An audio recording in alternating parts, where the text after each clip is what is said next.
গরমে নাজেহাল কলকাতা সহ দক্ষিণবঙ্গের মানুষ। উত্তরবঙ্গেও ধীরে ধীরে বাড়তে শুরু করেছে তাপমাত্রা। আপাতত 2-3 দিন দক্ষিণবঙ্গে কোনো বৃষ্টির সম্ভাবনা না থাকলেও আবহাওয়া দপ্তর সূত্রে খবর পশ্চিমবঙ্গের আশপাশের এলাকায় দুটি ঘূর্ণাবর্ত অবস্থান করছে।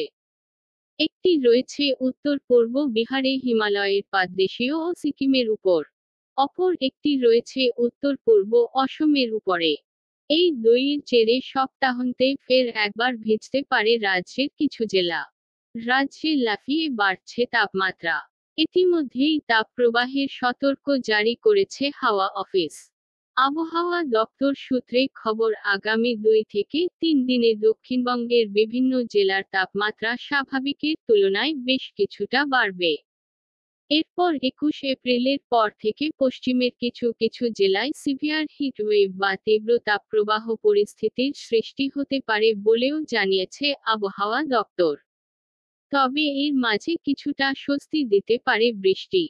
আবহাওয়া দপ্তর সূত্রে খবর রবিবার বৃষ্টির সম্ভাবনা রয়েছে কলকাতায়।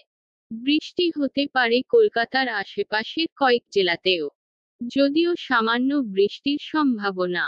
তবে উত্তরবঙ্গের জেলাগুলিতে দুর্যোগের সতর্ক জারি করেছে আবহাওয়া দপ্তর। বৃহস্পতিবার ঝড় বৃষ্টি হতে পারে দার্জিলিং, আলিপুরদুয়ার, কালিম্পং, কোচবিহার, জলপাইগুড়ি জেলায়।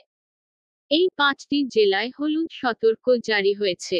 বৃষ্টির পাশাপাশি দার্জিলিং, জলপাইগুড়ি এবং কালিম্পংয়ে ঘন্টায় 40-50 কিলোমিটার বেগে ঝড়ও উঠতে পারে। দিনাজপুর এবং মালদহে বৃষ্টির কোনো সম্ভাবনা নেই। এরপর আগামীকাল অর্থাৎ শুক্রবার এবং পরদিন শনিবার উত্তরবঙ্গের দার্জিলিং, জলপাইগুড়ি, কালিম্পং, আলিপুরদুয়ার এবং কোচবিহারে বৃষ্টির সম্ভাবনা। বজ্রবিদ্যুৎ সহ হালকা থেকে মাঝারি বৃষ্টি হবে। জারি হয়েছে হলুদ সতর্ক।